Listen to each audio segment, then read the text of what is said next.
years ago, from my research, I'm convinced it's much more serious than that. It's more than a loose-knit network. It is a conspiracy.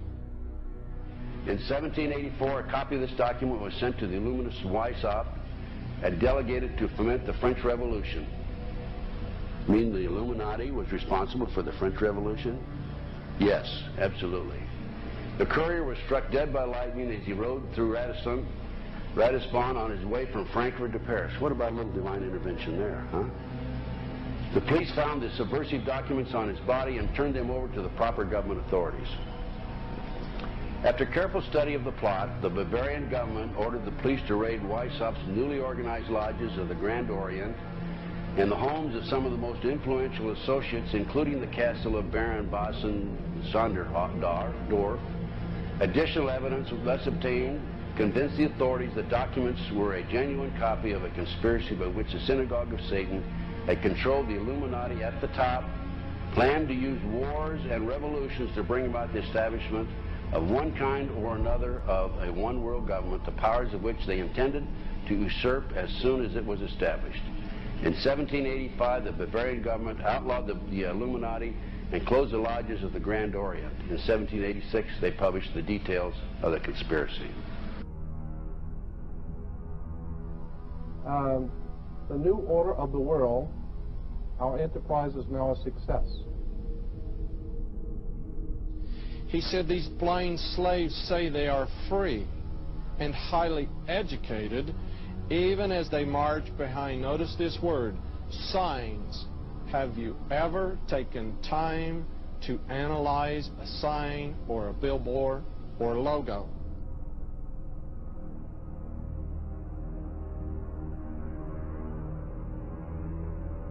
We'll start up here. In 1784, an act of God placed the Bavarian government in possession of evidence which proved the existence of the continuing Luciferian conspiracy. This explains the previous 9 pages, goes into it in detail. We don't have time to do it completely.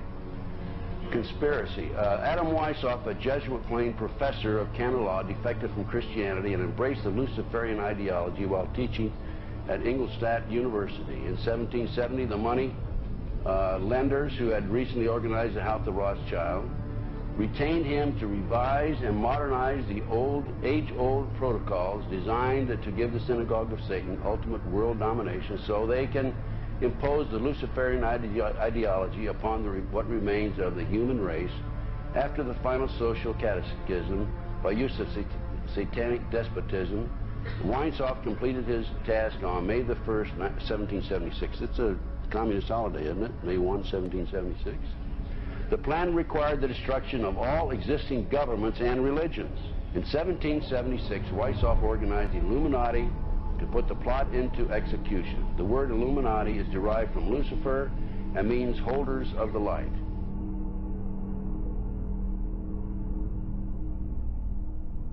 Weishaupt's revised plan required his Illuminati to do the following things to help them accomplish their purpose. 1, use monetary and sex bribery to obtain control of people already occupying positions in high places in the various levels of all governments and other fields of human endeavor.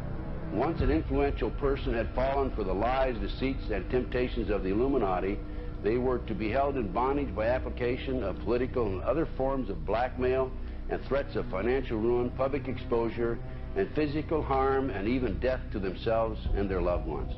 Number 12, told those present that they must use their wealth to have candidates chosen in public office who would be obedient to their demands and would be used as pawns in the game by the men behind the scenes. The advisors will have been bred, reared, and trained from childhood to rule the affairs of the world. Number 13, control the press. Number 16, infiltrate into the secret Freemasonry to be used for their purposes. That's been documented many times. Number 17, expound the value of systematic deception, use high-sounding slogans and phrases, and advocate lavish promises to the masses, even though they cannot be kept. I will not forget the wound to our country and those who inflicted it. I will not yield. I will not rest I will not relent in waging this struggle for freedom and security for the American people. So I don't know where he is. Nor do, you know, I just don't spend that much time on it. We will not tire, we will not falter, and we will not fail.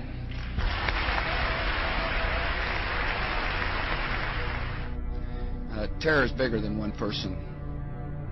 And I remember he was telling me how how you're gonna see soldiers looking in caves for people in Afghanistan and Pakistan and all these places, and there's going to be this war on terror, of which there's no real enemy. Who knows if he's hiding in some cave or not? We hadn't heard from him in a long time. Operation Northwoods, the plan called for innocent people to be shot on American streets. This is the Pentagon. For boats carrying refugees fleeing Cuba to be sunk on the high seas. For a wave of violent terrorism to be launched in Washington, D.C., Miami, and elsewhere. People would be framed for bombings they did not commit. Planes would be hijacked using phony evidence, all of which would be blamed on Castro to justify an invasion of Cuba 40 years ago. An aircraft at Elgin Air Force Base would be painted and numbered as an exact duplicate for a civil registered aircraft belonging to a CIA proprietary organization in the Miami area. At a designate time, the duplicate would be substituted for the actual civil aircraft and would be loaded with selected passengers, all boarded under carefully prepared aliases. The actual registered aircraft would be converted into a drone, remote controlled plane, their word for it. Takeoff times of the drone aircraft and the actual aircraft would be scheduled to allow a rendezvous south of Florida. I mean, he's been tested unlike any other president. This 9/11.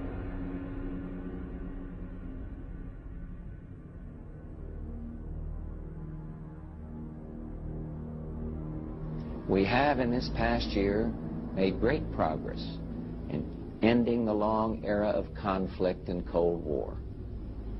We have before us the opportunity to forge for ourselves and for future generations a new world order, a world where the rule of law, not the law of the jungle, governs the conduct of nations. When we are successful, and we will be.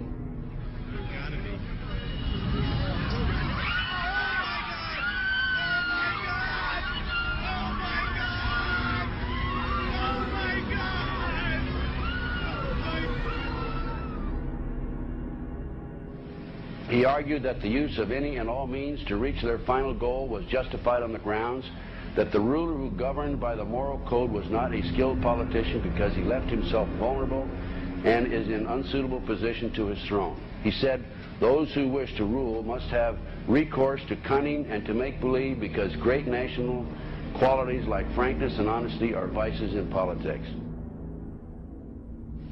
Fellow citizens will meet violence with patient justice, assured of the rightness of our cause, and confident of the victories to come. In all that lies before us, may God grant us wisdom, and may He watch over the United States of America.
Union Banking Corporation was liquidated by the U.S. government, and Prescott Bush received $1.5 million for his holdings in his Nazi business, and that was the beginning of the Bush family fortune for all intents and purposes. George Bush takes his inspiration from what he learned in Skull and Bones and from the Thule Society that Hitler and Goebbels and Goring cut their teeth in, Bohemian Grove, these evil organizations that perpetrate the ugly things that these criminals are doing to this country for which they must be held accountable. They are the most violent, dirtiest people on the face of the earth. Somewhere Americans are going to have to take their country back and start finding out who are these people. Who are these people we call our representatives? The Bushes. George Bush, the president, his father, went around the country talking about a new world order. The people who are running this country from behind the scenes do not care a thing about Americans or bloodshed anywhere.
You were both in Skull and Bones, the secret society.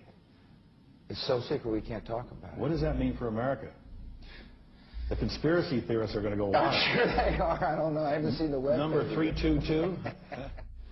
Sir. Were you a member of Skull and Bones in college in Bush? Were you in the same secret society? That's all right. Let me answer his question. Whoa. Don't chase me. I can't do anything.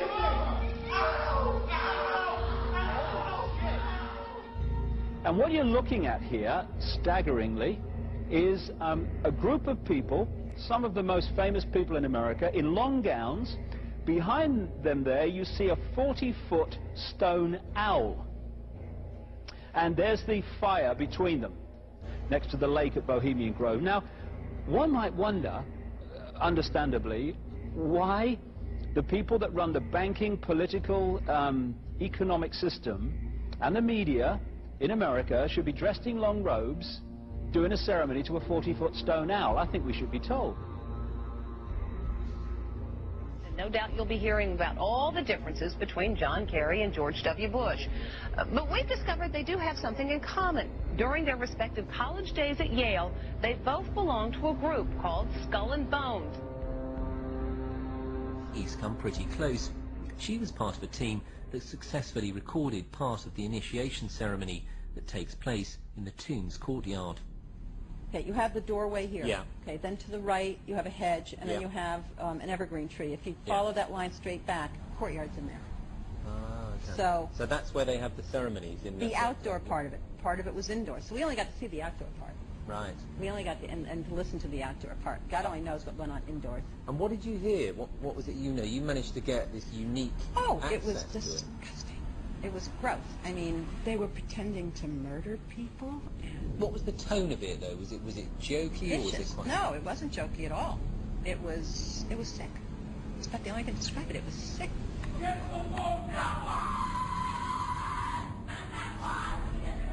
What you're hearing is the first recording ever made of the Skull and Bones initiation ceremony. It has never been broadcast before.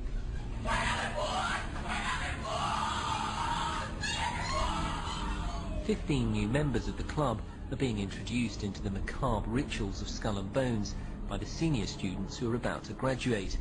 The club has what some might see as a strange fascination with death, skulls and bones. There's the chants too, difficult to hear first of all, but including the devil equals death, and death equals death.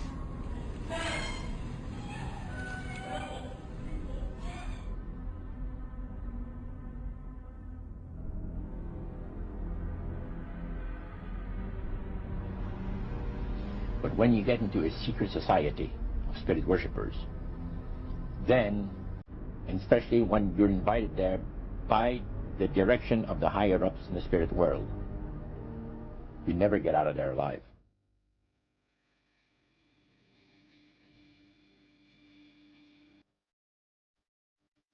And he told us, he says, look, we worship spirits.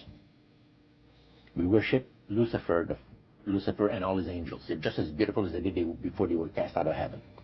He says there was a misunderstanding in the whole thing. He said among the inhabitants of the galaxies. And he says our master was misunderstood. And they always praise the great master, Satan, as a super intelligent being that he is, beautiful to behold. And if he ever appears to you, you won't be able to look upon him because he'll be too bright.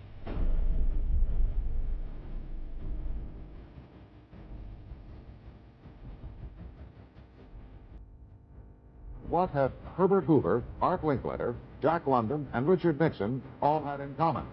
Well, they've all been members of the exclusive all-male Bohemian Club in California, where every year at this time, the elite from around the country get together for 2.5 weeks of fun and games. Among its members are businessmen like Leonard Firestone and Edgar Kaiser, and political figures like Gerald Ford, Henry Kissinger, William French Smith, and George Shultz. President Reagan, Vice President Bush, and Defense Secretary Weinberger are members of other camps. Richard Nixon is a Bohemian, and so are high-ranking executives of such companies as Eastern Airlines, Standard Oil of Indiana, and Bank of America. Privacy is one of the Grove's most cherished virtues.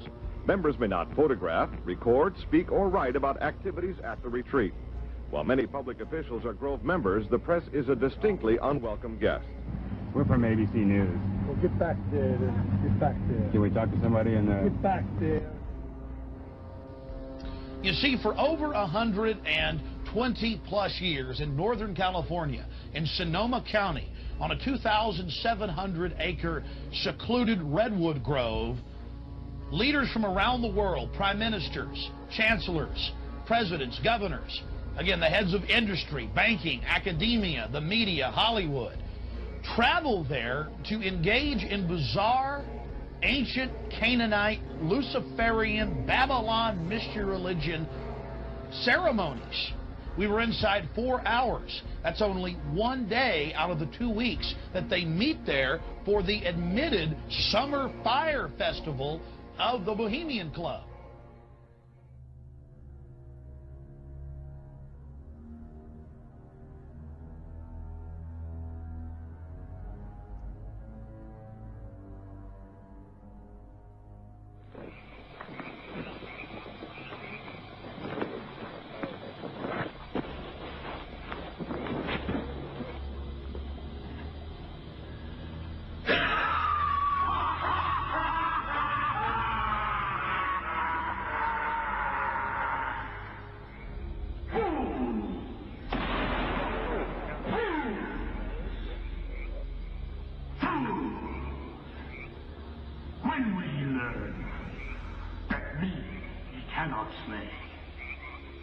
Year after year, he burned me in this grove, lifting your puny shouts of triumph to the stars. But when again, he turned your faces to the marketplace, do ye not find me waiting at the home? Fools! Fools! Fools to dream ye conquer care! Thou mocking spirit, it is not all a dream. We know thou waitest for us, year after year within this happy grove. Our fellowship bans thee for a space. Thy malevolence which would pursue us here has lost its power under these friendly trees. So shall we burn thee once again this night, and flames that eat thine effigy, we shall read the sign, Midsummer sets us free. Ye shall burn me once again.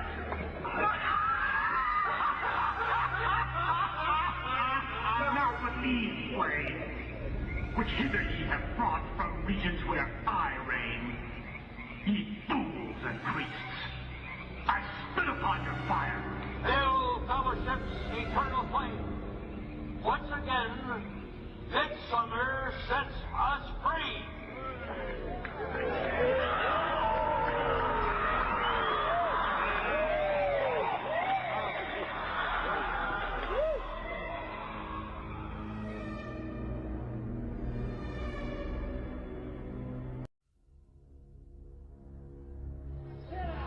The Bohemian Club? As you say, the Bohemian Club? That's where all those rich Republicans go up and stand naked against redwood trees, right? I've never been to the Bohemian Club, but you ought to go. It'd be good for you. Get some fresh air.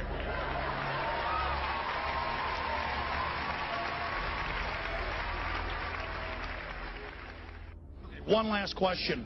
I read a Washington Times article many years ago where you had a comment about the organization, and then now it's been in the Wall Street Journal, it's been in a lot of different newspapers, and that's the Bohemian Grove.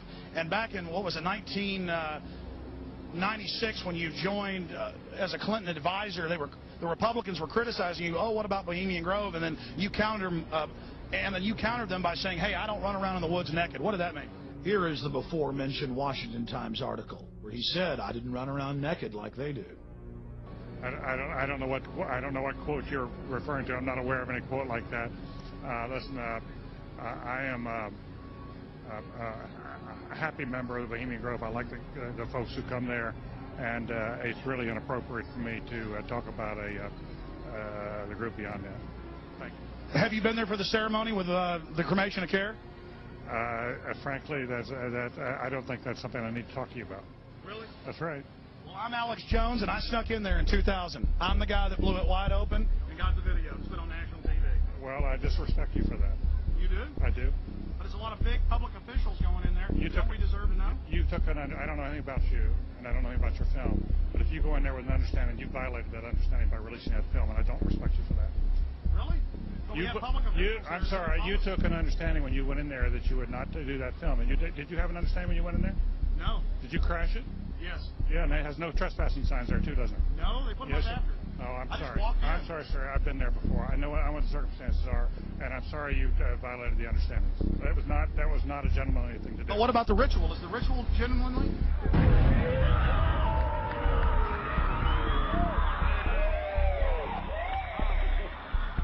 Sir, everything. I don't owe you this comment. I know. This is what's called ambush journalism, and I disrespect you for that as well. So thank you and goodbye. Been in the ritual? It's none of your damn business.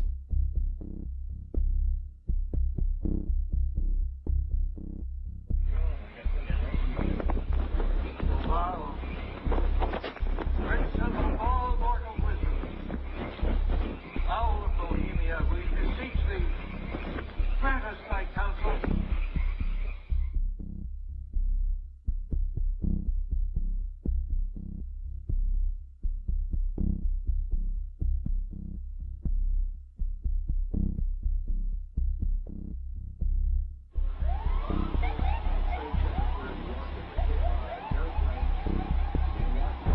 Oh, my God. Oh, my God. Oh, my God. Oh, my God. Oh, my God. I told you.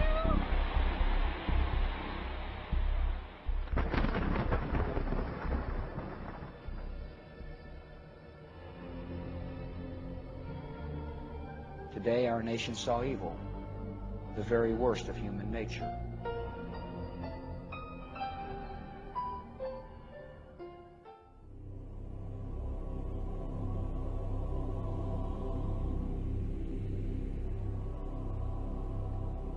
They had exactly the same agenda, and that was for bringing in this New World Order. I heard George Bush talking at that time. He was talking to Bill Clinton, and I've since photographically recorded it and wrote it verbatim in our book, that when the American people became disillusioned with Republicans leading them into the New World Order, that Bill Clinton, as a Democrat, was going to be put into the office of president. This was decided in 1984. Actually, I'd heard about it even prior to that. But that, as of 1984, they were already discussing it as an absolute fact. The CIA is carrying out mind control on countless numbers of unwitting American victims. And he even went so far as to say the basic methods that they use in this mind control: hypnosis, drugs, and torture. Three parts of policy that they had adopted there. The second one was to find a way of being able to get total control of people's minds. And that would be done by taking hypnotism out of the realm of the occult and introduce it as a new science for the benefit of mankind.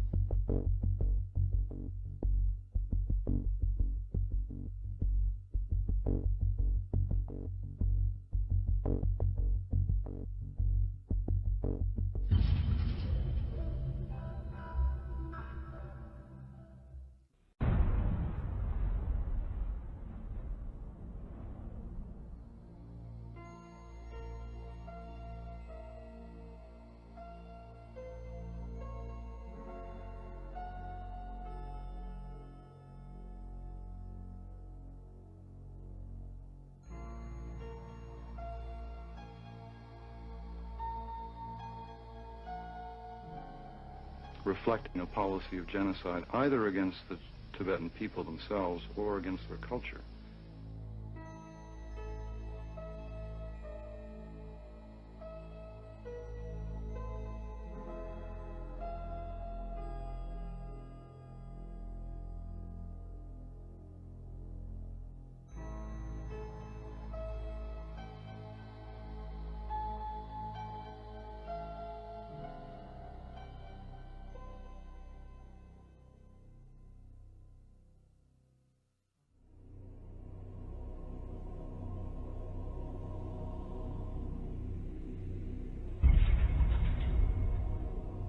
Once I realized I had met an honest, genuine, high-level Freemason who told me there were 13 levels of Freemason above the 33rd degree, and that these people were God. There was no God, they were God.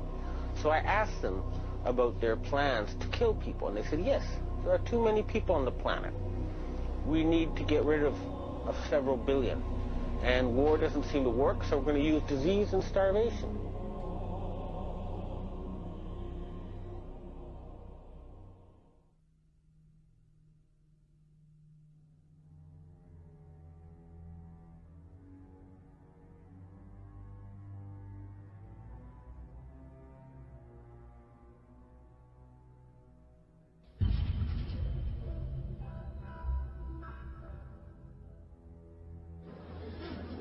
He knew what was happening, and he attempted to warn us when he left office.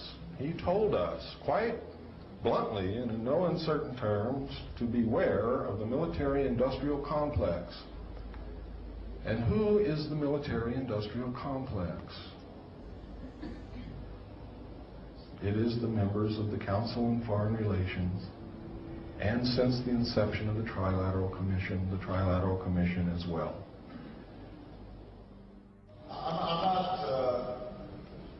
The Council on Foreign Relations, I don't know if I'm an official member. I've spoken there before. It basically is just a forum where a bunch of people talk about foreign policy. Was made up of the Executive Committee of the Council on Foreign Relations. Now, it is extremely significant that you understand that the first 6 members from the government, along with President Eisenhower, were also members and longtime members of the Council on Foreign Relations. They believed in that organization. They believed in its goals, which was one world government.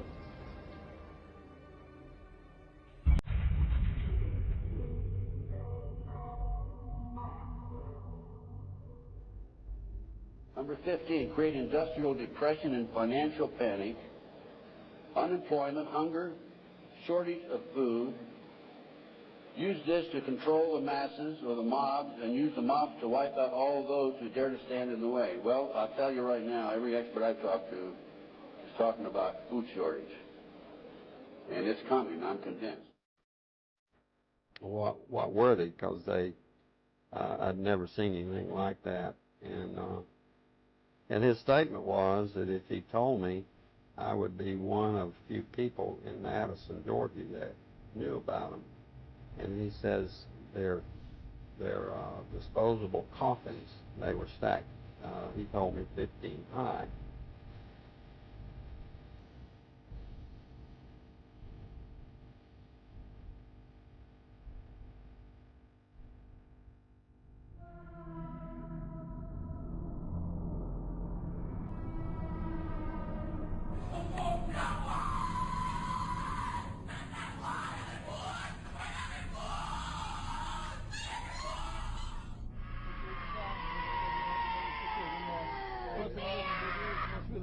Anticristo, Anticristo, Anticristo.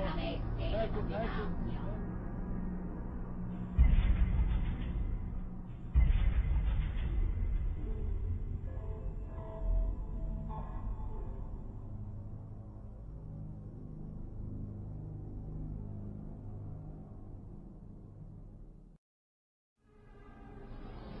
One of the driving forces behind this movement, the Illuminati, is the satanic cult movement in this country today. So I began my little journey forward. And one of the matters that I developed information about was an individual I learned about was Aleister Crowley. He likes to have his name pronounced Crowley to rhyme with holy.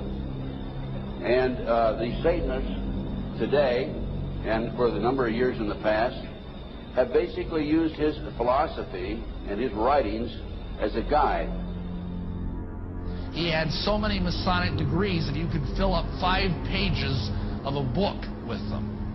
This guy was probably the most highly honored Mason in the world. He styled himself the wickedest man in the world. He believed himself to be the great beast. And he changed his name to Aleister Crowley, so it would add up in both English, Hebrew, and Greek Kabbalah as 666. In 1904, Crowley had a communication with an extraterrestrial being named Iwas. And this being, through his wife, kind of a channeling type operation, brought forth a book that was called the Book of the Law in 1904. And this book declared that the slain and risen God, i.e. Jesus, had stepped off the throne, and that a new God, the crowned and conquering child, was taking his place.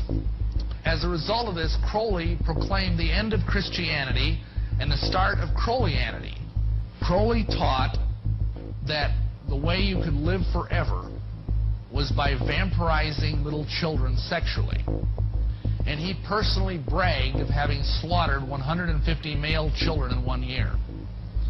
This is why he was called the wickedest man in the world. And now listen to this sentence, folks, closely. For the highest spiritual working, one must accordingly choose that victim which contains the greatest and purest force. A male child of perfect innocence and high intelligence is the most satisfactory and suitable system. We're talking about human sacrifices.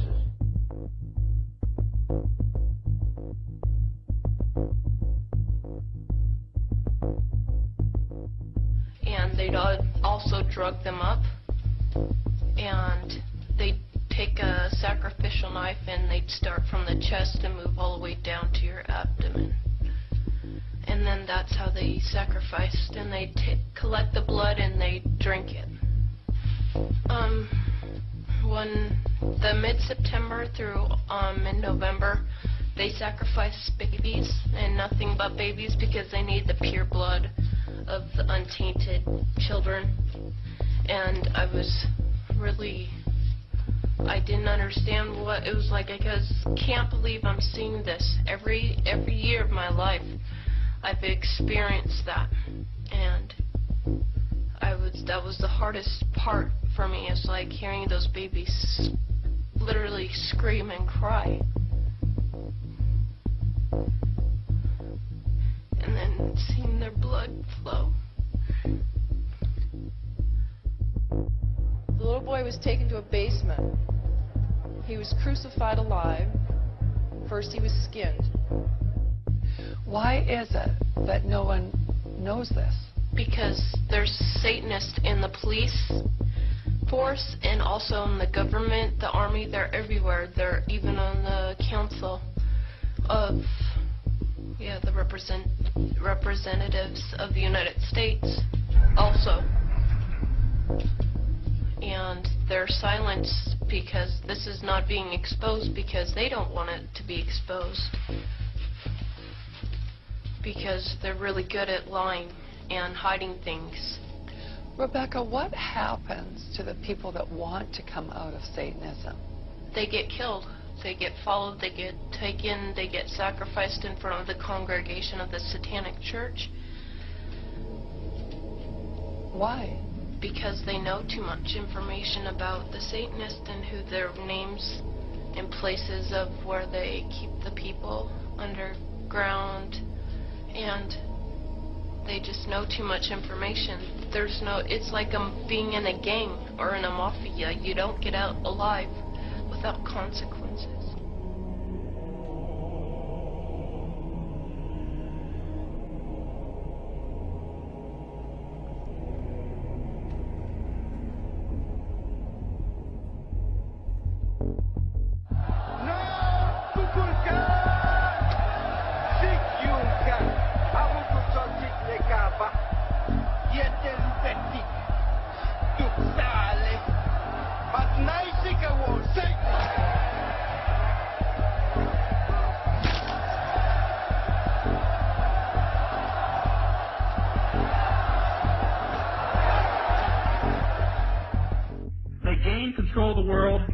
Bankrupting their own businesses.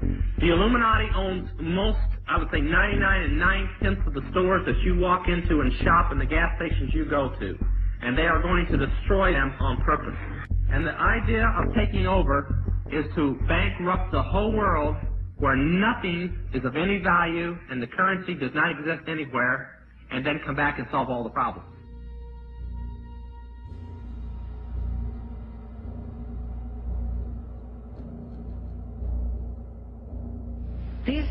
These guys who are manipulating my mind and programming me for mind control purposes claimed, and these criminals in control of our country as well, claimed to be gods, demons, and aliens, in order that I feel totally helpless, in order that I felt like they were beyond my realm to affect.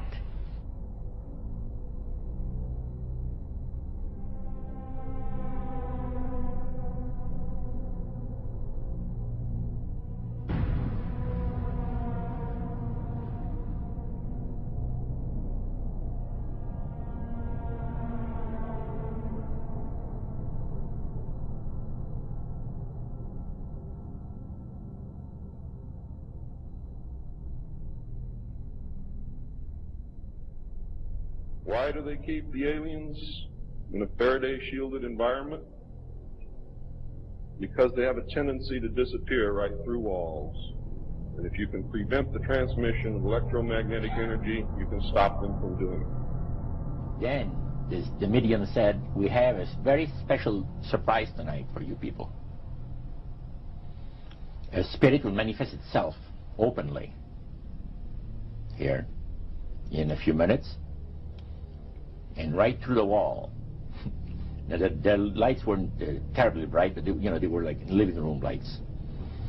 A couple of floor lamps, and maybe some of these. And that translucent being seemed to come right out of the wall. How did you feel right at that moment? It's almost like my heart stopped a little bit. Very weird feeling. So it was a lady in a beautiful evening gown, swirling. And she said to Mary, my dear sister, you are so wonderful to have asked for me.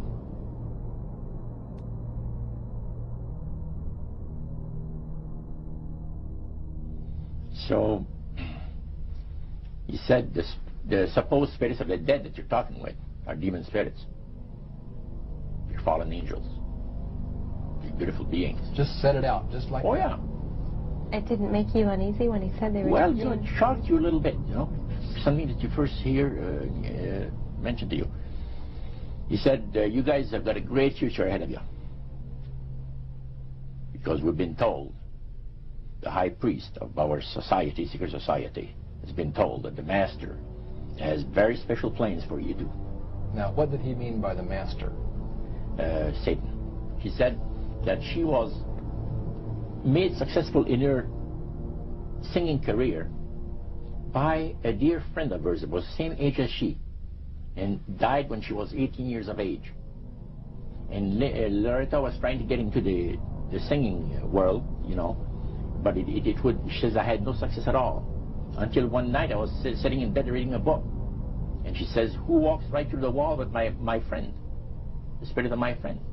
And she says, Loretta, I'm going to make you a very famous person in singing Western country music, and I will be with you all the time. She said her voice went through me. The power. See? And you saw this in a television documentary? Yeah. This was, I believe, 1976 it took place. Now, the priest explained that when people believe in this business, they are actually opening themselves to be completely deceived by demon spirits, because it gives the demon spirits an opportunity to impersonate the dead. See? And for people to believe their lies. Isaiah 14 and 11 even speaks of vials being built into his body. Vials are pipes. The Piper's calling you to join him. The Illuminati doesn't produce rock music to entertain you. They don't produce rock music to make money. They don't need that money. They own everything anyway. They do it to put demonic influence in your life.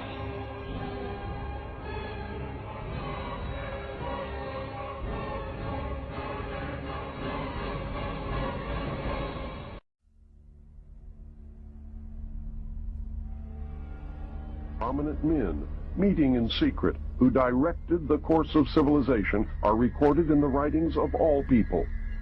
The oldest is the Brotherhood of the Snake, also called the Brotherhood of the Dragon, and it still exists under many different names.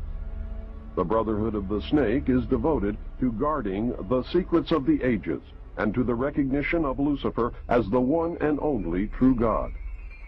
If you do not believe in God, Lucifer, or Satan, you must understand that there are great masses of people who do. And their beliefs and actions based upon those beliefs will affect me. The important fact to remember is that the leaders of both the right and the left are a small, hard core of men who have been and still are Illuminists or members of the Brotherhood. They may have been or may be members of the Christian or Jewish religion, but that is only to further their own ends. They are and always have been Luciferian and internationalist. They give allegiance to no particular nation, although they have used, on occasion, nationalism to further their causes. Their only concern is to gain greater economic and political power. The ultimate objective of the leaders of both groups is identical. They are determined to win for themselves undisputed control of the wealth, natural resources, and manpower of the entire planet. They intend to turn the world into their conception of a Luciferian totalitarian socialist state. In the process, they will eliminate all Christians, Jews, and atheists. You have just learned one, but only one, of the great mysteries. But now it had to change. Lucifer says we have to make sure that people, humans, get to believe that Satan and his angels do not really exist.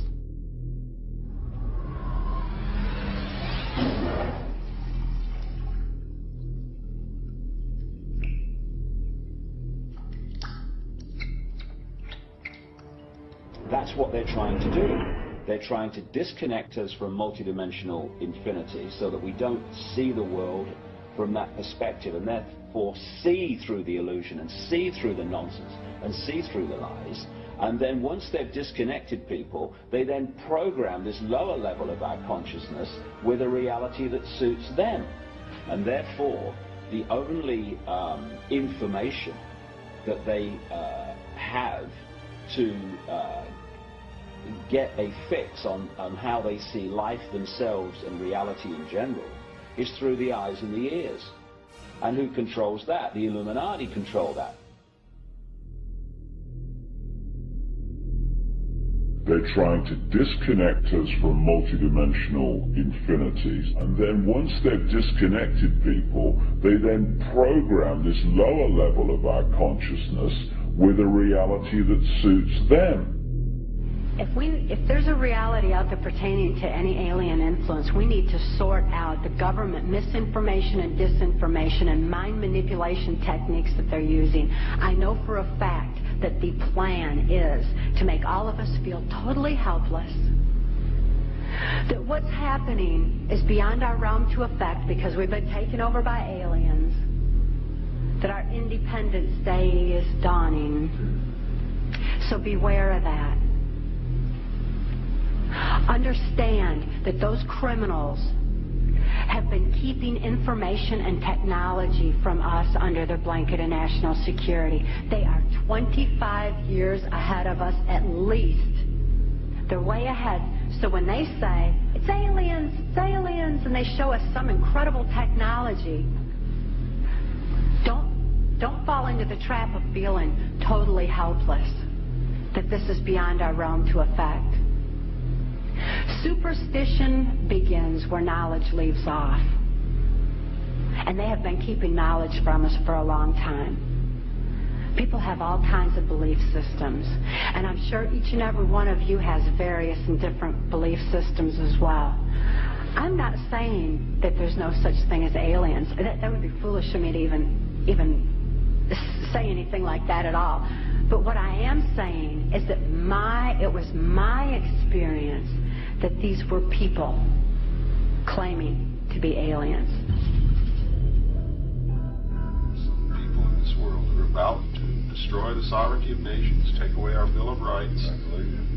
The UFO thing is integrally tied into this in some way. I'm not exactly sure how, but if extraterrestrials are real, then they're controlling everything, believe me.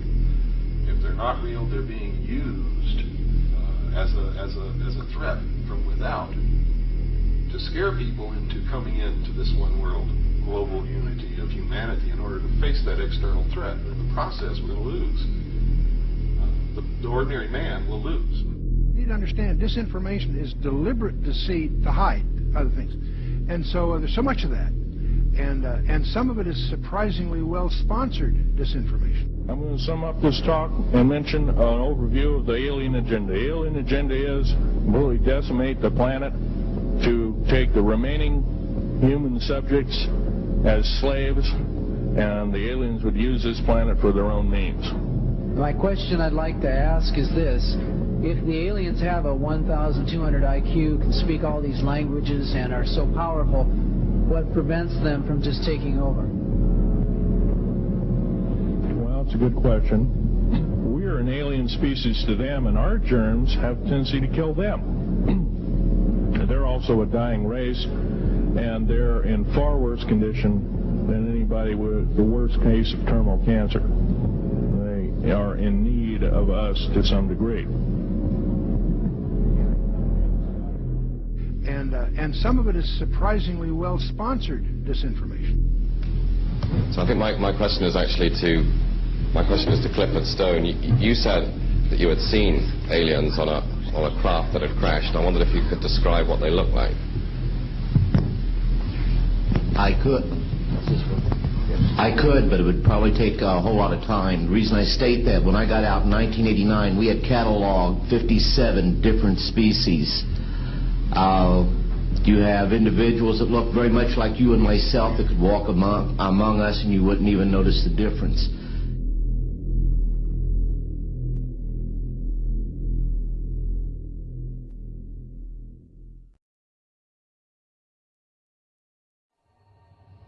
The situation is that you have various types of what we normally call grays. We didn't call them grays in the military, but you had at least 3 types of the grays. You had some that were much taller than we were. The unique thing that I'd like to point out for the most part is that the entities that we did catalog were in fact humanoid. Now this created a situation where the scientific community was trying to figure out why that would be the case. Because you would expect that if life evolved on other planets, that they would take on some type of other being, so to speak, not necessarily look humanoid or be bipedal such as we are. But apparently we got quite a few of the species out there that are humanoid in appearance, and that creates a question that yet has to be answered by science.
that explain some of the visual glances of these things?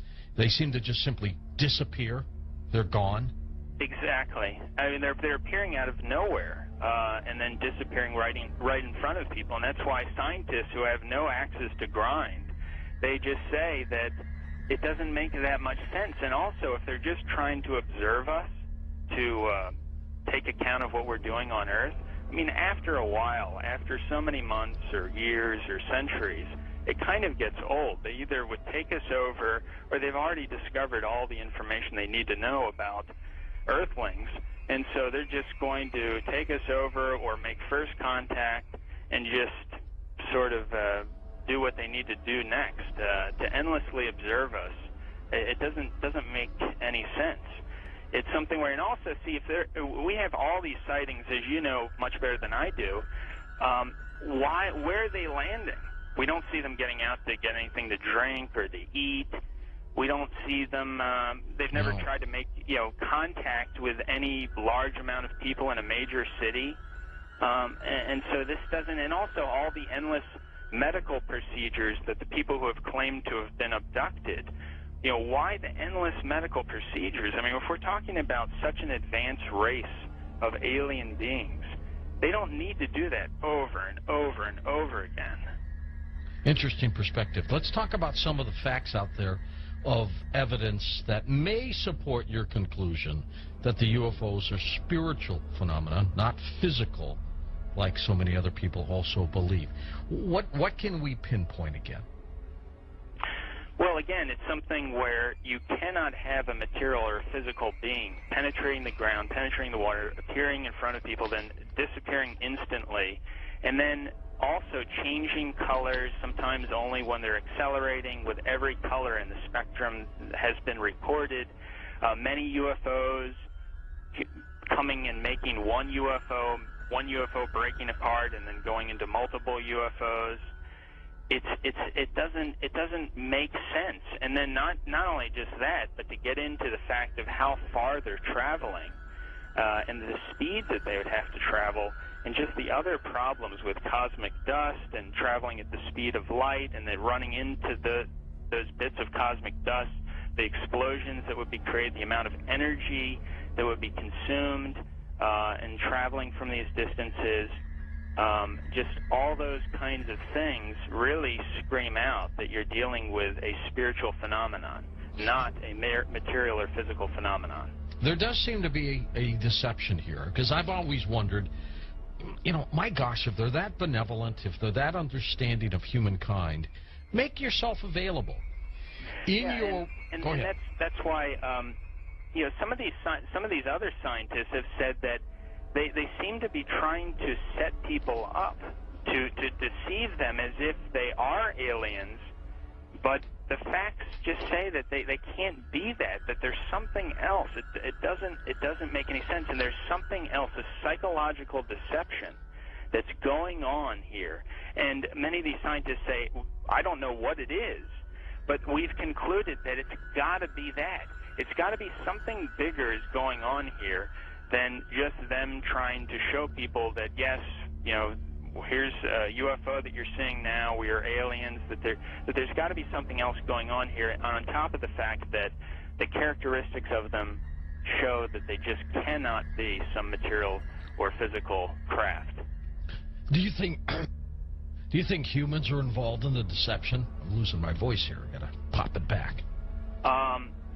As far as I think there have been deliberate hoaxes that have been perpetrated. And, it's an interesting statement. I mean, there are many that could be quoted. But Gordon Creighton, who I know you know of him, probably, who died in 2003, he made this statement in the British journal Flying Saucer Review. He said, quote, "There seems to be no evidence yet that any of these craft or beings originate from outer space."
the ability to materialize and dematerialize without a trace.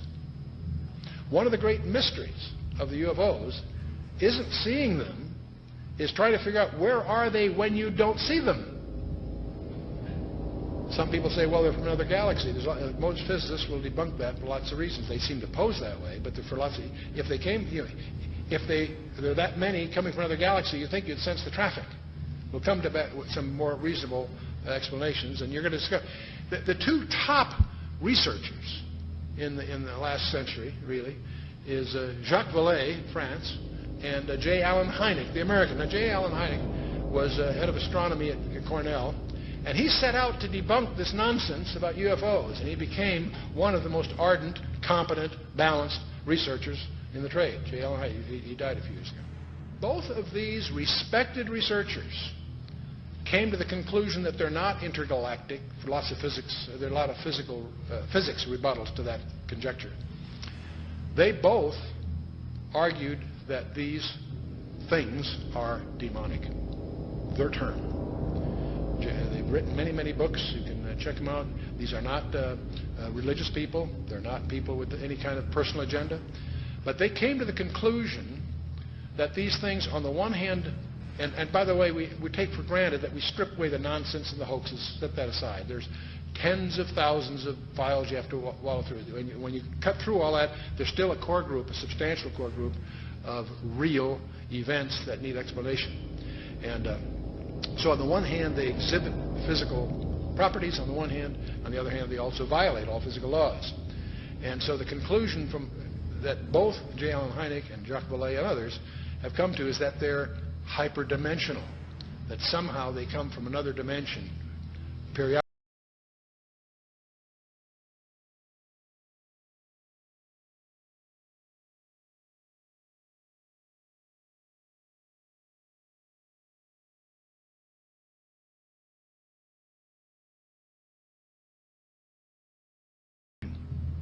That these creatures are hyperdimensional. They're not from some other galaxy. They also both concluded they're hostile because they pretend to be something they're not.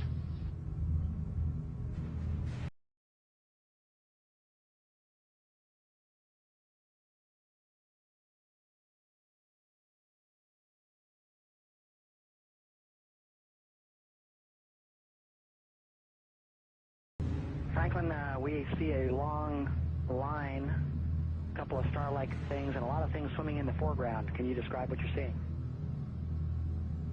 Well, the long line is a tether, and there's a little bit of debris that kind of flies with us, and it's illuminated by the sun at such a low angle. So there's a lot of stray light, and it's getting washed out quickly, but Claude is trying to do a quick, good job here adjusting the cameras. It wasn't until a few years ago that I really started to get into researching all this information, looking at, going through thousands of pages of information about UFOs that just confirmed, what I had already believed about this phenomenon. That I believe the evidence clearly points that they are, in fact, demons. And, there are others, Brother Michael, who are now beginning to believe that as well. So you're not out there all by yourself anymore. So these demons would make them then spiritual phenomenon, I would take it, right? Yeah, I think when you look at it, there's certain characteristics that everyone will agree has been seen and demonstrated also by these UFOs, such as they penetrate the ground, they penetrate water, they disappear in front of people, they appear right in front of people. One person will see a UFO and the person next to them will not see the UFO. They change colors, sometimes only one accelerating. They change shape, they change size. Many people have made the comment that they seem like they're alive almost. And so these are all characteristics of something that's not a physical or material being or construction. It's got to be something that's a spiritual phenomenon with those kinds of characteristics.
somewhere between 1 and 3%, various polls agree, somewhere between 1 and 3% of Americans claim that they have had an abduction experience.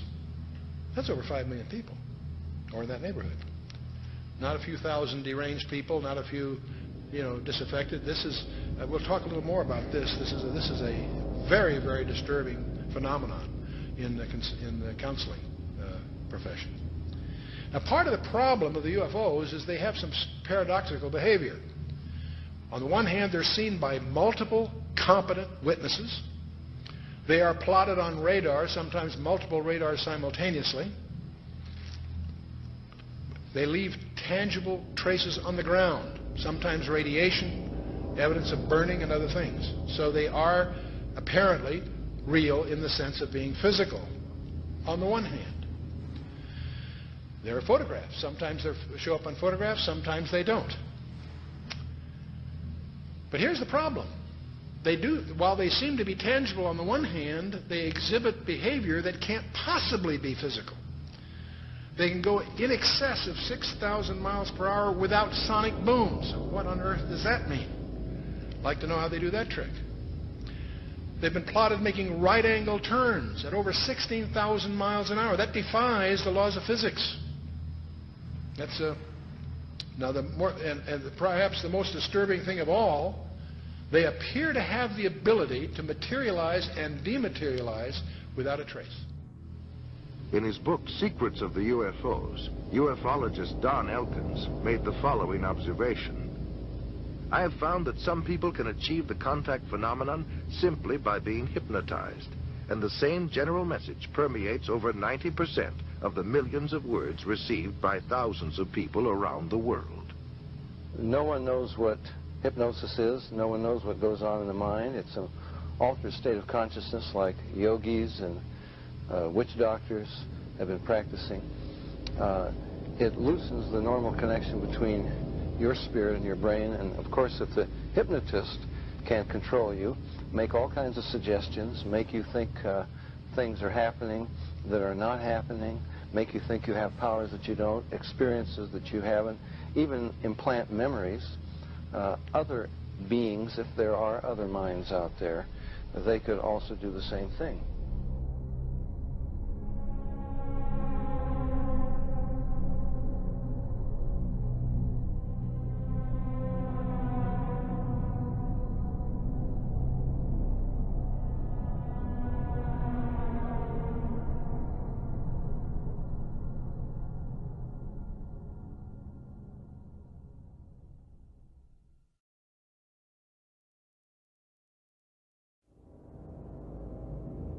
Interesting is that there was a huge satanic ritual that was performed on the very spot where Area 51 happened by this Jacque Parsons, and in which they had this magical ceremony called Babylon Working, and it was designed by Aleister Crowley, who was a Satanist who called himself the B666.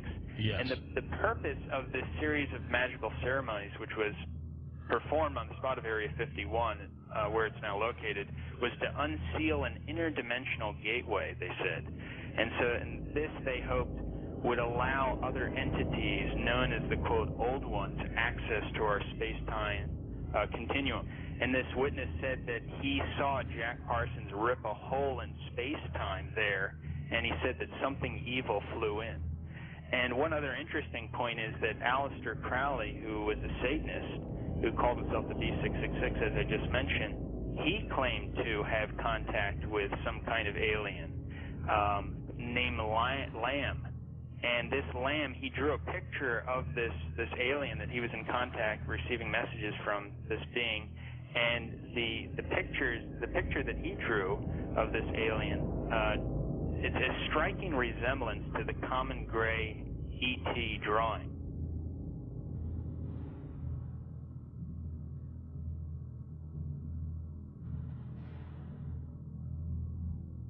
And obviously they have the secret base there where advanced aircraft is being tested. And so it's not one or the other, it's actually both. And what's interesting is this fellow Jacque Parsons, who was the main person involved in the satanic ritual, he was involved in creating some of the most advanced technological stuff that we have right now in rocket propulsion systems. He was even involved with a lot of stuff that NASA does. They even named a crater on the moon. It's called the Parsons Crater. It was named after Jacque Parsons. Right. So you see all the connections here. You know, I've long believed that if there is satanic activity on this planet, and I believe there is, if they are in constant communication with these demons, or even if they conjure them up, Brother Michael, is it possible they do with their rituals and things like that?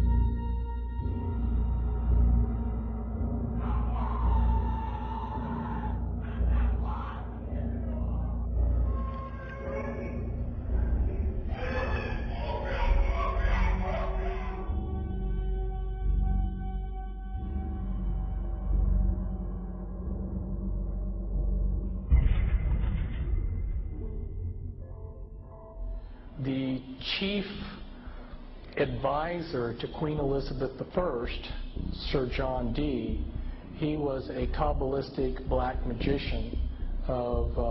He had gone to the continent and learned from the top Jewish Kabbalists black magic, and he was the chief advisor in the British Empire. And he created Enochian magic and the Enochian language, which the Illuminati, which are hiding behind the Jehovah's Witness headquarters, they use Enochian rituals. Sir John Dee conjured up demons or angels, okay, with his black magic. The beings that he conjured up, there were pictures drawn of them, and they look identical to what we call gray aliens. Okay, I tell you something. And then I visit with debriefing people that came out of high levels of the Illuminati, and these different types of aliens are participating in Illuminati rituals.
I started getting...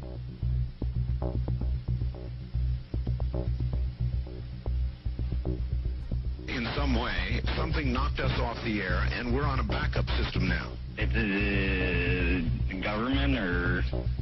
I don't know. It has to be something, though. Well, did you hear... Now, you tell me, because you were listening. That was awful strange. There was a really weird guy on the air when it went off? Hello. You didn't disconnect me before, did you? Were you on earlier tonight? No, not, Towards the end of the last hour, you said east of the Rockies, you're on the air, and your voice was immediately replaced by the operator saying your party has not connected. Oh, well, see, as you can now tell, I don't screen calls. So what happened, obviously, was that I answered the phone just at the very instant that you had been ringing, as long as they were going to let you ring. Yeah.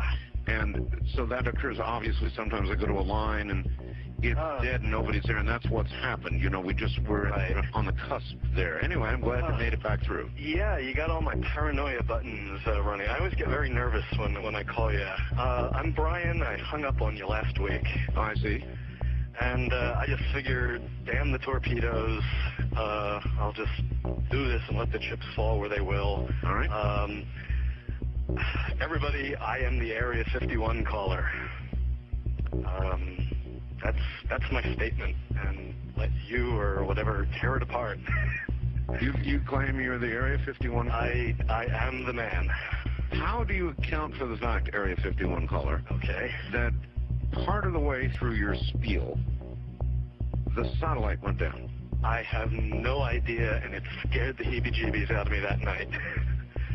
I've called a number of times on your specialty line nights doing different, kind of wacky characters, and I didn't know what you wanted me to do. I knew it was very difficult for me to prove to you, but I just thank you for your patience in dealing with me up to this.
We bind all the powers of darkness. Don't you worry. Who are you? Who are you? The Keeper? Rebecca? Rebecca, Keeper, get out of the way. I command you to stay out of the way. Rebecca? Yes? Say, I, Rebecca, I, Rebecca. want love. Stay out of the way, Keeper. Stay out of the way. I want love. I want out. I want out. Say, I put my trust I put my trust in God. in God. In God. Stay out of the way, Keeper. God. Libera, mamma mia, no, no, maligno, maligno, Cristo più forte. Cazzo via, di la verità. Di la verità.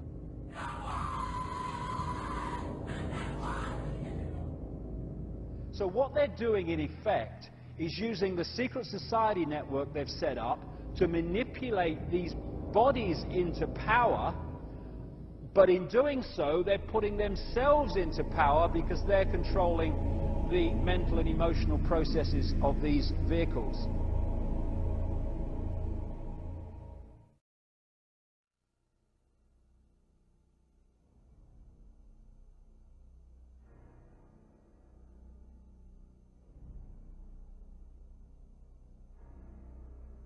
There are many different kinds of entities that do not have a human form, that operate just outside of human sight, and history has recorded them as demons and all this stuff.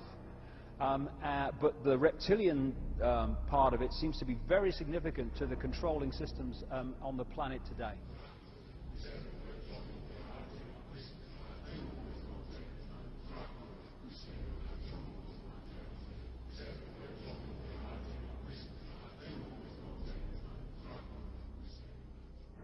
Today, there's a lot of genetic experiments and the Nephilim being created that are hybrids, and this is a very important part of what the Illuminati is doing. And they have been intermarrying with what the public calls aliens.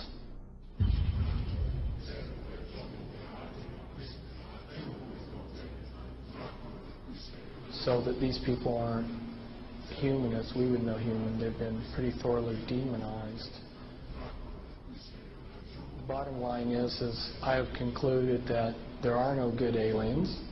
The aliens are demons, and we've got a mixture going on of demons and flesh and blood, and we've also got other genetic experiments.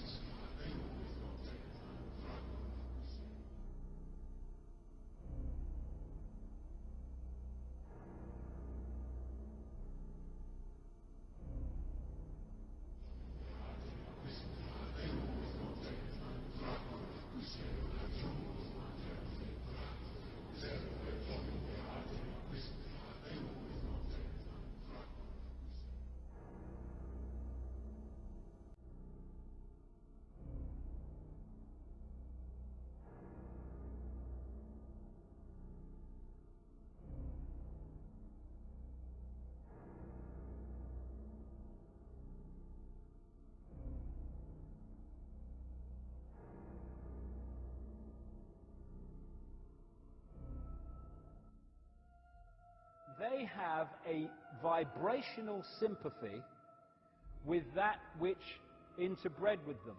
And this doesn't have to be physical interbreeding either.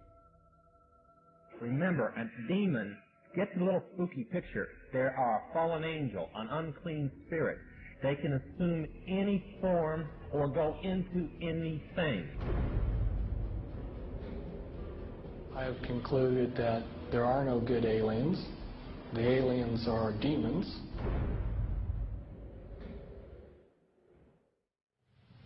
We can establish through this testimony that these objects of extraterrestrial origin have been tracked on radar going thousands of miles per hour, stopping and making right-hand turns.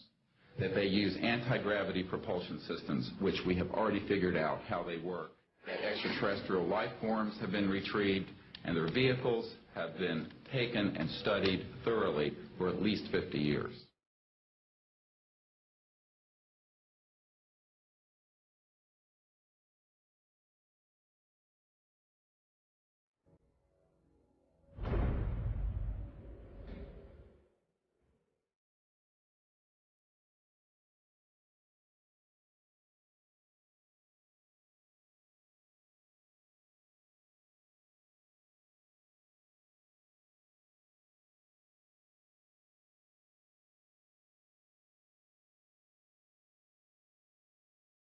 It's human nature to want to believe in some race of benevolent space brothers that will come and save us from ourselves. But it's not logical, and you can't make it work any way you look at it. This grand plan is going to take people are going to eat the stuff. Because it says spirits, demon spirits, will declare themselves to be inhabitants of far distant planets in the galaxies that are coming to warn the inhabitants of planet Earth of the impending destruction of the planet unless something seriously proper is done to avoid it.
some might call it a power lunch, but it sounded more like a reunion of brothers.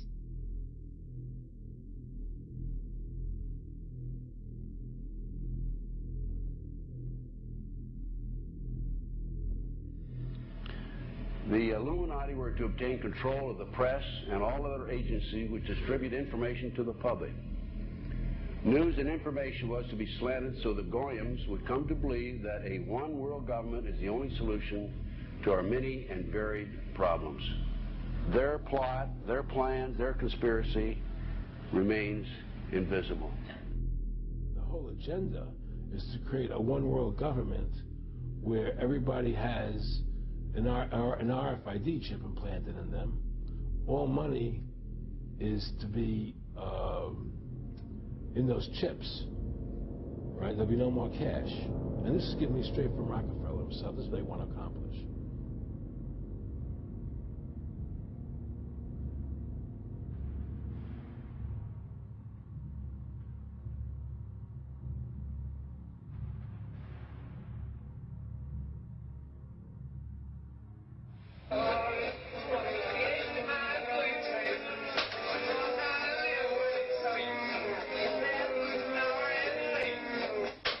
And then he says at the end of this is he will give you 666.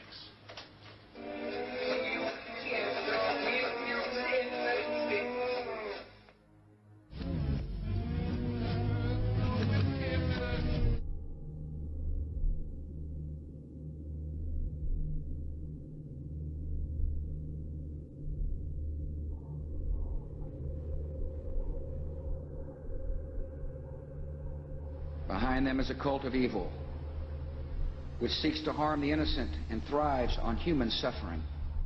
Evil has found a willing servant.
So you make a list of hypotheses. This is obviously not a natural phenomenon, and the extraterrestrial explanation seemed to be the best one. Why shouldn't we know that there's got to be life throughout the universe? So why shouldn't it be able to come here, especially since there must be civilizations there that are thousands, if not millions of years ahead of us? But then, as you get more and more data, you realize that's not what the witnesses are describing. What the witnesses are describing is something that, in many cases, comes out of nowhere, disappears into nowhere. There are cases of objects becoming transparent on the spot, physical objects, material objects. And I have no question that people have said, well, Vallee doesn't believe this is physical. Well, of course it is physical. It's material at some times, but it can also change shape. It can also merge with other objects, and it can also disappear on the spot. Well, if it does that, then it could be from anywhere, anytime.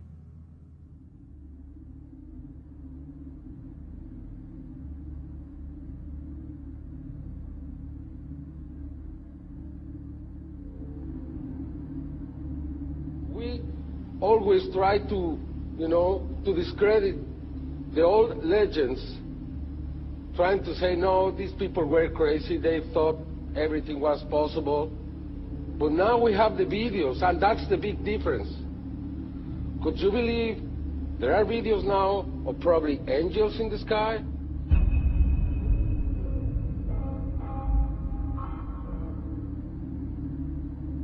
And then I started looking at some of the things that didn't fit. And one of the things that I had to ask is, when did this actually start?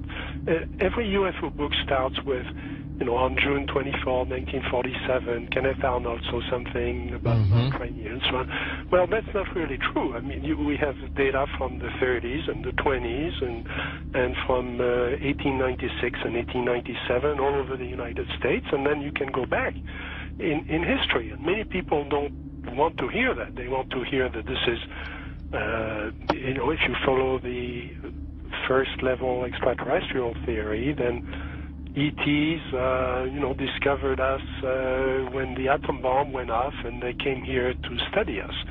Well, that's not what the data says. So when did it start? And I found an enormous wealth of data going back to medieval times and even before. Of course, as you go back in history, you lose the cultural context, and it's harder to understand the data. But in medieval times, there were records, especially the records of the church, that were kept very, very carefully about strange phenomena. The skeptics are always saying, well, give us your best case and we'll take it apart. There is no such thing as one best case in any field. You have to look at an accumulation of cases and look for patterns, and then that's how the phenomenon reveals itself to you. And for a long period of time, or for a period of time, I believed it was extraterrestrial. I now believe it is interdimensional, the phenomena. In other words, we're looking at so-called spirit beings from another dimension. And I back this up in the new book by equating it to ancient manuscripts where these beings manifested to human beings and what their reactions were, and then comparing it to reactions present day of people who have had encounters, and the similarities are striking. Because first of all, you say to yourself, why would let's say anyone deliberately crash saucers in Roswell, New Mexico, and then allow the bodies to be retrieved? What are these bodies, in fact? And it took me a long time to figure this out. And this is a theory, okay? There's a difference between the grays, the little guys, right, that we see that have now been enculturated with the big black slanted eyes that are about 4 feet tall, all right? Those, let's just call them the grays because pretty much everyone knows them as grays. But there's another creature which people and abductees talk about that they see on board the ships, and these are tall beings, and they assume different forms. Sometimes they can appear as reptilian, other times they can appear as insectoid, other times they can appear as Nordic. In other words, in my opinion, they're shapeshifters. Now, why would I say that? What backs it up? There's a scripture, once again, from our spiritual handbook, which says that basically fallen angels can appear as angels of light if they so choose. Okay. They can appear as angels of light if they so choose. That's a shapeshifter, but it shapeshifts. It can appear as whatever it wants to appear. Insectoid, reptilian, who knows what the thing really looks like. In my opinion, it's probably a reptilian. Apparently there was some sort of a confrontation, there was some sort of a war between these beings, sides were drawn up, and we're kind of like, we're almost like cannon fodder in a way. It's unseen war, which is happening in another dimension all around us that we don't see.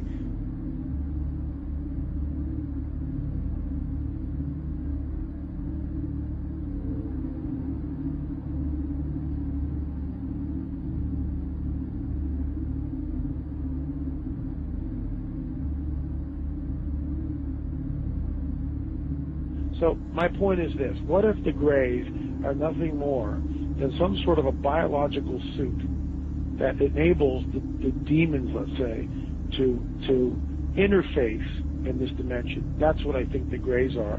That's why they're expendable. Me thinking, I wonder if there's some sort of like a biological clone or some sort of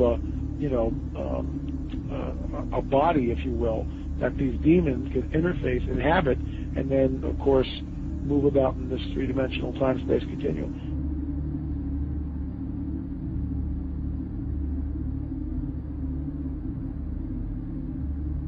When you go back back and to read the Book of Enoch, which, by the way, is found in the Dead Sea Scrolls, it amplifies the mischief that these fallen angels got into in and around the time of Genesis 6, which is why it was a global flood, because the Nephilim were on the earth, and these guys were all over the earth. And some of these skeletons that have been unearthed, specifically in Turkey, were over 30 feet tall.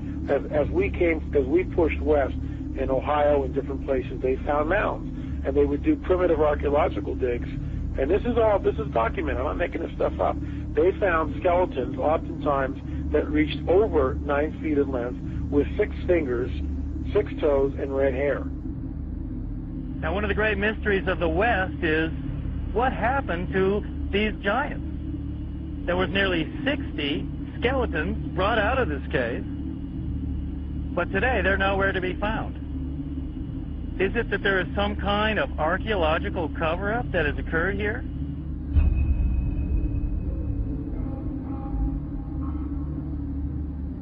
The main point is that that term is used of angels, fallen angels. And the offspring of those fallen angels with human women has produced a hybrid called a Nephilim. In the Hebrew, the term means the fallen ones. Also, the term is gigantes, which doesn't mean giants, it means earthborn. There was a gene pool problem on the planet Earth. Is that where the Bible then says that Noah was perfect? He wasn't perfect as a his generations, man. Verse 9. He was perfect in his generations. The word DNA. Perfect is tamim, meaning physical defects. You know, when you see something like that, it's overwhelming. It will change your worldview. And is that the coming great deception that ancient manuscripts warn us of? Here's a prophecy from 2,000 years ago, that what is coming on the earth will be so bizarre that even the elect would be deceived if that were possible. An object videotaped by many and seen by thousands over several nights in the Arizona sky in 1997. Major sighting here.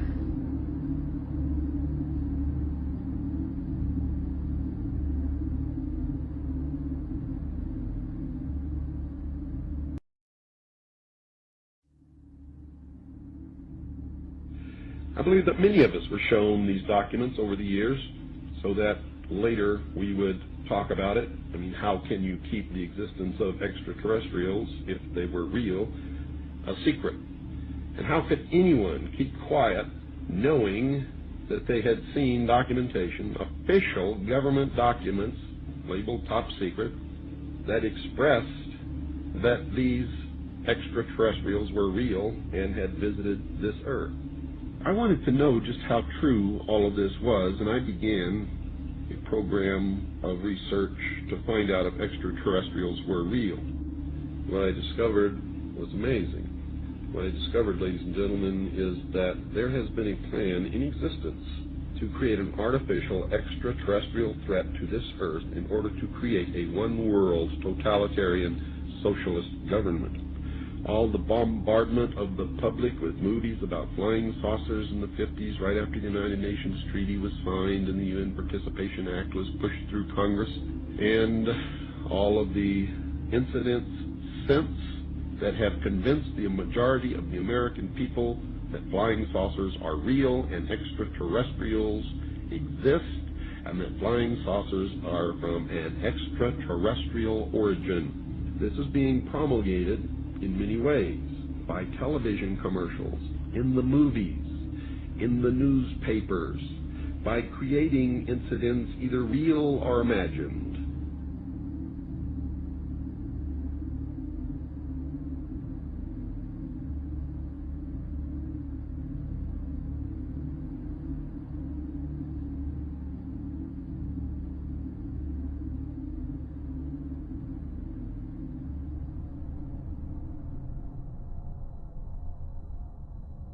I mean, how can a nuts and bolts spacecraft, you know, two objects that are supposed to be made of metallic steel, fly into each other at thousands of kilometers an hour, become one object and then fly off in another direction? He says the UFOs do not seem to exist as tangible, manufactured objects. They do not conform to the natural laws of our environment. They seem to be nothing more than transmogrifications tailoring themselves to our abilities to understand. The thousands of contacts with the entities indicate that they are liars and put-on artists. The UFO manifestations seem to be, by and large, merely minor variations of the old age demonological phenomenon.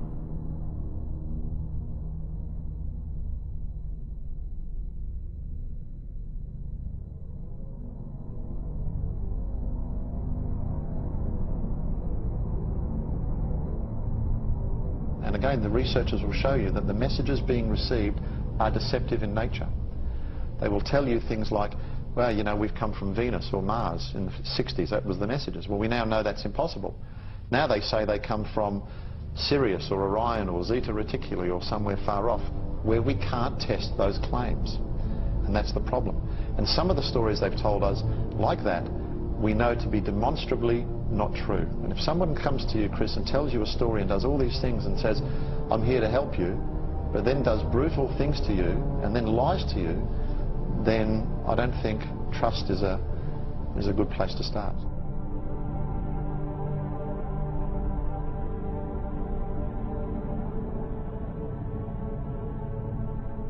There is no evidence, I wish to emphasize, that these life forms from elsewhere are hostile towards us.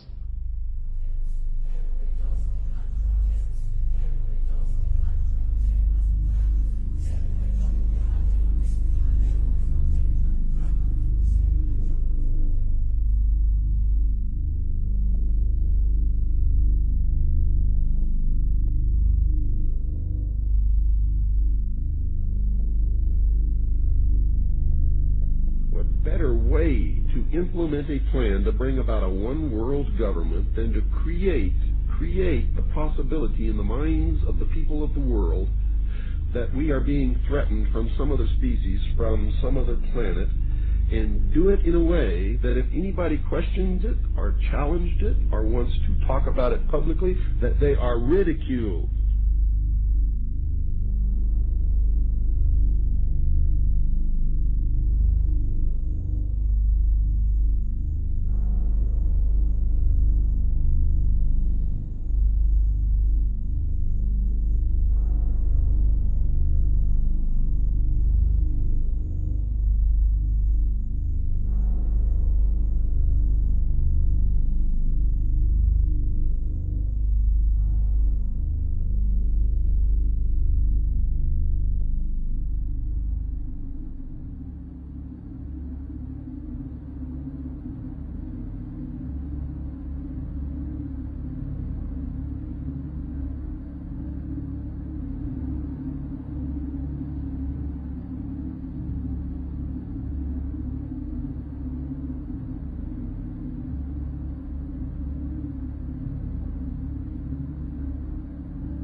My mind balked at the idea of believing that maybe all of my friends and all the bloods, innocent blood spilled by all my friends, and they had died at the hands and on the altar of corporate greed by by a bunch of occultists.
Because people have asked me in the past, quite rightly, I understand it, why would someone give their life to this conspiracy, this global takeover, in 1500 or 1650 or 1820, when they knew they were never going to be around to actually see it happen, which is what they're trying to do now, playing the cards they're playing now?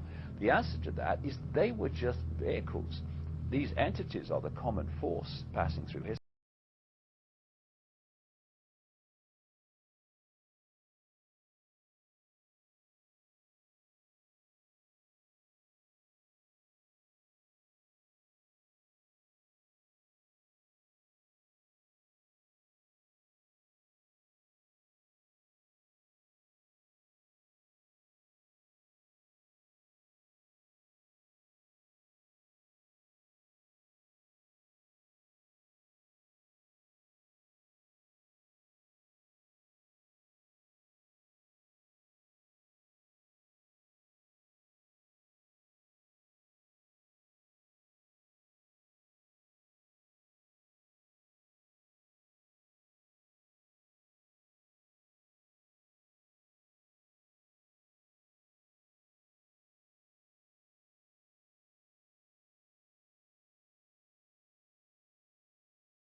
Then you also must know that demons can and do inhabit inanimate objects. I've seen it happen over and over again.3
点22分14秒时，一个直径1米多的光球从空中落到了洛阳镇欧凯电器有限公司厂门里侧。落到地面后，这个光球就不停地抖动，约45秒钟后，抖动加剧并开始变形，长出圆形的四肢后，迅速向厂区移动。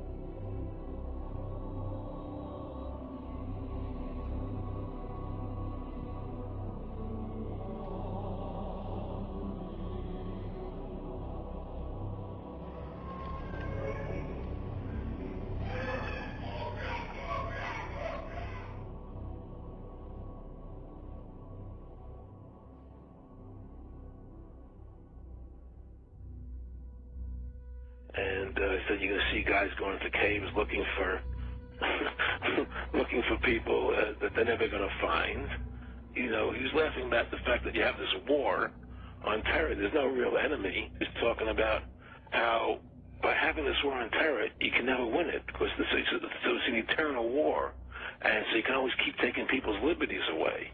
And I said, how are you going to convince people that this war is real? He said, but the media. The media can convince everybody it's real. I mean, you know, it's just that you keep talking about things. You keep saying it over and over and over again, and eventually people believe it. Our war on terror begins with Al-Qaeda, but it does not end there. Multiple intelligence estimates have warned that Al-Qaeda is actively planning attacks on the United States homeland from its safe haven in Pakistan.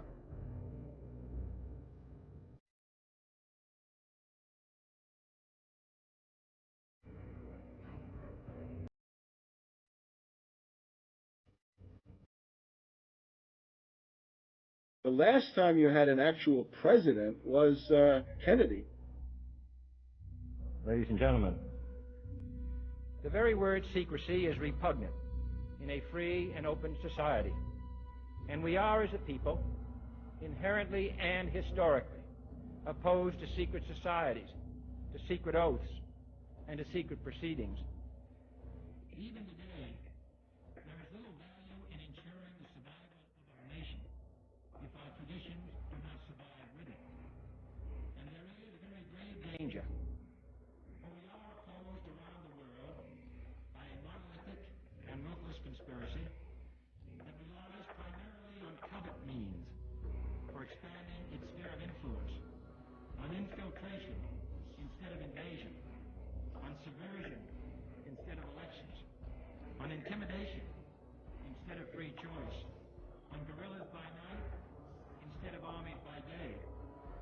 It is a system which has conscripted vast human and material resources into the building of a tightly knit, highly efficient machine that combines military, diplomatic, intelligence, economic, scientific, and political operations. Its preparations are concealed, not published. Its mistakes are buried, not headlined. Its dissenters are silenced, not praised. No expenditure is questioned, no rumor is printed, no secret is revealed. But I am asking your help in the tremendous task of informing and alerting the American people. Confident that with your help, man will be what he was born to be, free and independent.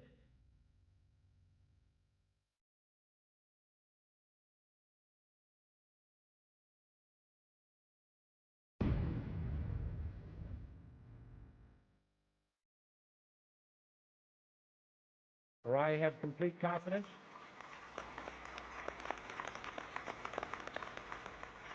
in the response and dedication of our citizens whenever they are fully informed. When we are successful, and we will be. And we will be.